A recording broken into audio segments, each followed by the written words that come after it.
According to the book Expensive Poverty, Africa has received $1.2 trillion in development assistance since 1990. Even though donors have spent more than $1,000 per person over these 30 years, the average income of sub-Saharan South Africans has increased by just $350. The continent has very little to show for this money, some of which has been consumed by the donors themselves, much of it by local governments and elites. For more on this, we are joined by author Greg Mills. Greg, thank you so much for your time. Let's start off with what inspired you to write the book. Well, thank you very much for having me. It's always a pleasure. I mean, I guess it comprises many different drivers. The first of these is I've been doing this for 30 years, and I've had multiple deployments with many governments and heads of government over the last 15 years in particular, and I've learned some things, and I thought it would be quite useful to write those down. I think secondly, it's a highly polarized debate, but there's very clear questioning academically and increasingly amongst policymakers of the utility of aid. Thirdly, we also understand that generally better governance arises from more political competition, but donors have been reluctant, or sometimes deliberately so, but generally pretty useless at encouraging democratic systems of government, more representative systems of government, if you want to use a different term. And I really wanted to understand that better. And then I suppose finally, and most important of all, as the author Robert Louis Stevenson once said, he said, sooner or later we all sit down of consequences. And what's happening in Africa today means we really do need to think about development differently. And this is principally driven by demographics. The African continent is going to double in population terms over the next generation. And we really have to think about how to get our economy to grow faster, to create more jobs, because we are slipping, as the book vividly shows, we are slipping behind the rest of the world in terms of our share of global per capita income.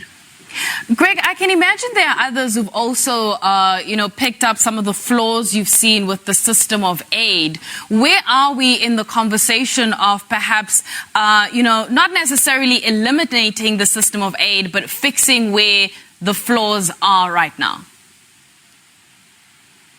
That's an excellent question. I mean, I think that I'm not the first person to pick up on the flaws of aid. Dambisa Moyo, in her book Dead Aid, which was published about a decade ago, was among those first Africans, at least, to call for re-looking at the system of aid. And there have been many subsequent discussions. I think the big departure point in this book is I don't say that all aid is bad. I don't say that aid per se, so like me saying I'll give you money and thus you're poor, which some people take the argument to its extreme in this regard. What I say is that development cannot just be a technical process. Development fundamentally has to be a strategic process. In other words, it has to entwine many aspects of government and people and institutions together, and aid has to address this. And more than just being a technical process, it is fundamentally a political process. So how do the donors contribute, and how do they not work against local ownership, but actually strengthen local ownership, both of the problem and of the solution? And that's an experience of my own, born out, as I say, of much time spent, particularly since the turn of the century, in working with African governments, trying to find ways to grow our economies faster and create the jobs that our populations so desperately want and need. Are there examples of successful expenditure when it comes to aid? I mean, which countries would come to mind?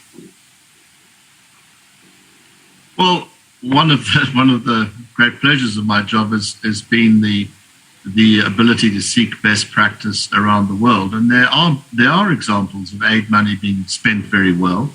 Few and far between in Africa, but there are some examples in Africa, and the book spends a lot of time looking at these. Somaliland, for example, it's not recognized internationally, but it's been a very good example of using limited aid money extremely effectively. And that's principally because, to go back to this point, the Somalilanders themselves own their own development process. Around the world, there are other examples. Colombia is one, particularly during the period between 2000 and about 5 years ago, when a lot of international aid flowed into the Colombian system to try and stabilize it, because essentially it was regarded as a failed state, a combination of guerrilla struggle and drugs had really eroded governance substantially, and they were able to turn that situation around. Very cleverly, the Colombians, through a succession of leaders, really made the Americans believe it was their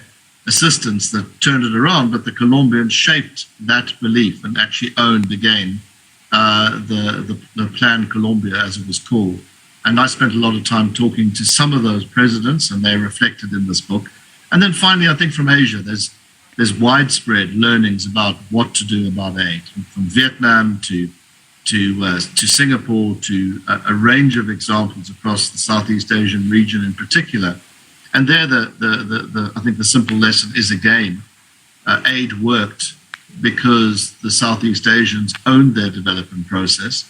They knew what they wanted to do with it. They actually turned it down when it didn't fit in with their plans. And so perhaps one of the other lessons is the importance of African countries not being a cheap date, actually setting the terms and conditions for donors rather than simply taking the money regardless, and having this fit in with your development process, and actually making it a more competitive bidding process between different donors. So there are good examples, and we should accentuate those, and the book tries to do this. Greg, let's leave it there. Thank you so much for your time. That is Greg Mills talking to us about his book titled Expensive Poverty, Why Aid Fails and How It Can Work.